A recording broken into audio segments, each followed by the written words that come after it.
범람하는 거짓 정보와 가짜 뉴스. 공정한 경제를 말합니다. 깊이 있는 경제발전소 박연미의 경제탐사. 네, 홍길돈님, 나무네그루님, 저희 식구들이신데 아이고 오늘 게시판이 좀 불편하셨군요. 몇 분이 아주 극소수입니다. 저희 게시판 깔끔하기로 유명한 게시판인데 몇 분이 본인의 의견을 도배하거나 아니면 불편한 표현 이런 것들 사용하시는 경우가 있거든요. 사실 저희가 실명으로 로그인해서 들어오기 때문에 확인 조치가 가능합니다만 가능하면 공존할 수 있게 하려고 노력하고 있는데요.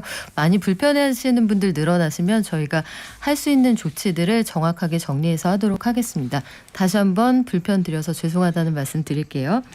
자, 그 사이에 손님 오셨습니다. 소비자가 만드는 신문의 조윤주 기자님, 안녕하세요. 네, 안녕하세요. 네, 우리 오늘 두 번째 만나는 건가요? 네.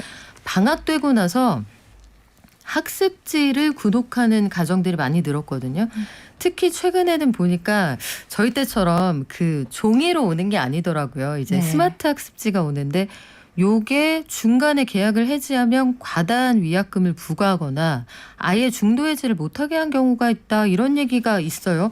주로 어떤 내용들이 많습니까? 네. 계약 해지를 하고 싶어도 즉각 처리를 해주지 않거나요. 사전에 듣지 못한 위약금을 과도하게 부과하는 것들이 꾸준하게 문제로 제기가 되고 있습니다. 특히 이 스마트 학습지 관련해서는 계약 시에 약속했던 수업 관리 같은 게 이루어지지 않거나 태블릿 수리나 기기 불량에 대한 불만도 높아지는 추세입니다. 보통은 종이 학습지 이런 것들은 월 단위 학습지인데 해지가 가능한 날짜가 정해져 있다고 들었어요. 네. 학습지 업체들은 월 단위 학습지의 경우에는 언제라도 해지 신청을 할 수 있고 남은 수업일에 대한 수업료를 돌려준다고 밝히고 있는데요. 실제로는 그렇지 않은 경우들이 있습니다. 보통 종이 학습지 계약 같은 경우 한 달 단위로 이루어져서 매달 정해진 날짜에 교육비가 자동 이체되는 식인데 이게 이체되기 전 해지 의사를 밝힌다고 하더라도 임의로 설정해 놓은 해지 신청 가능 기간을 넘겼다는 이유로 환급은커녕 다음 달 교육비까지 결제해야 하는 경우가 발생하고 있는 겁니다. 해지 신청 가능 기간을 업체가 임의로 정할 수 있습니까? 아닙니다. 공정거래위원회 표준 약관에 따라 학습지 업체들이 입회 신청서 약관을 작성하고 있는데요. 거기를 보면 회원은 계약 중 언제든지 해지할 수 있으며 회사는 해지 통지받은 날을 기준으로 회사가 정한 기준에 의해 잔여 기간에 월 회비를 환불해야 한다는 식으로 기재가 돼 있습니다. 대부분 학습지 업체들도 공식적으로는 언제든 해지가 가능하다는 입장인데요. 현장에서는 그렇지 않은 경우가 빈번한 겁니다. 왜냐하면 대개 학습지 교사들에게 다음 달 분량의 학습지가 미리 전달되다 보니까 아무래도 현장에서는 해지 신청일을 정해두고 이 기간이 지나면 다음 달 학습 비용을 환급해주지 않는 겁니다.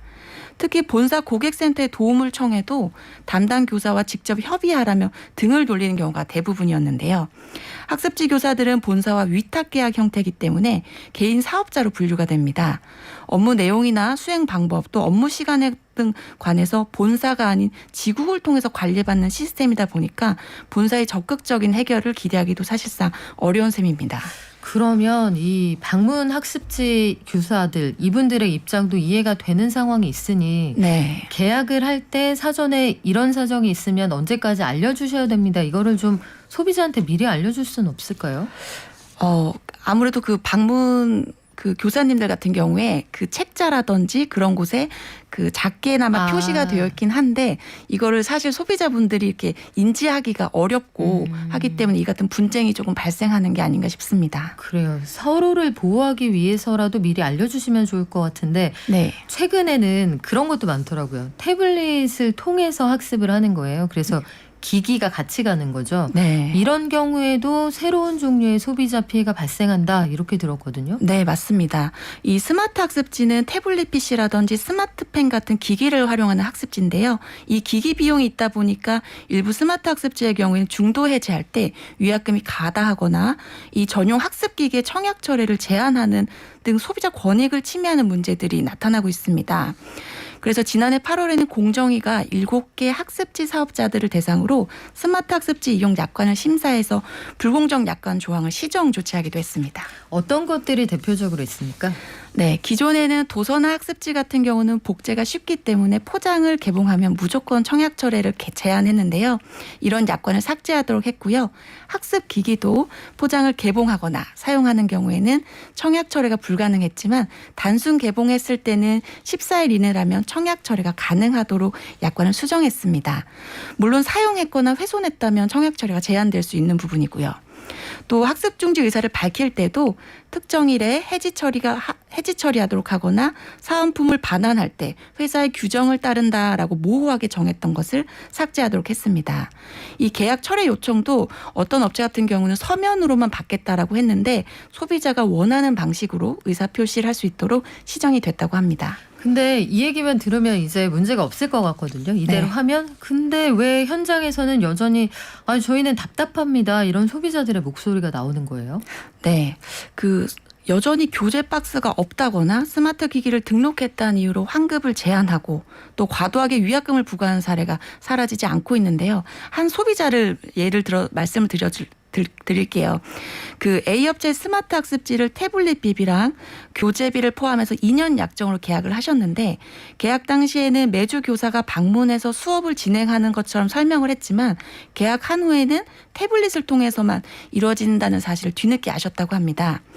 담당 교사한테 계약서에 나와 있는 대로 14일 이내 청약 철회를 요청했는데 처음에는 교재가 담겨있던 박스가 없어서 교재비의 10%를 위약금으로 내야 한다고 안내를 하더니 위약금을 납부하니 이번엔 태블릿 기기가 이미 로그인돼 있어서 철회가 불가능하다며 해지를 거부했다고 합니다. 이뿐만 아니고요. 기기 오류가 수시로 발생하는데도 해지할 때는 소비자에게 위약금을 부과하거나 사은품으로 받은 기기의 대금을 과도하게 책정하는 경우들도 있었습니다. 박스값이 교재비의 10%인 거 너무 비싼 거 아니에요? 네.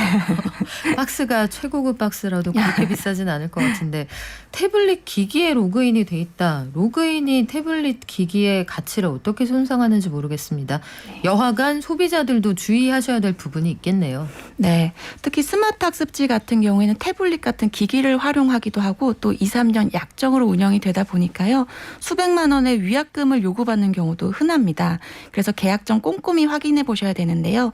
사실 규정이 있다고는 하더라도 이 현장에선 다르게 적용되는 경우가 있긴 하지만 최소한의 피해 예방을 위해서는 소비자들도 계약 전에 약관을 꼼꼼히 확인할 필요가 있겠습니다. 우선 중도 해지 시에 발생하는 비용을 무조건 꼭 확인하셔야 되고요. 계약 전에는 방문 관리가 어떻게 이루어진다, 사은품을 돌려주지 않아도 된다는 많은 혜택을 주는 것처럼 안내가 되는데 이 구두 약속 같은 경우에는 효력이 없기 때문에 계약서 특약사항 등에 반드시 기재를 하셔야 합니다. 또 청약철회나 중도해지를 할 때 제때 처리가 되지 않는다면 업체에 내용증명 우편을 발송해서 해지 의사를 명확히 표시하시는 것이 좋습니다. 네, 우리 상식적으로 해결합시다. 여기까지 네. 가지 말고요. 네. 지금까지 조윤주 소비자가 만드는 신문 기자였습니다. 고맙습니다. 네, 고맙습니다.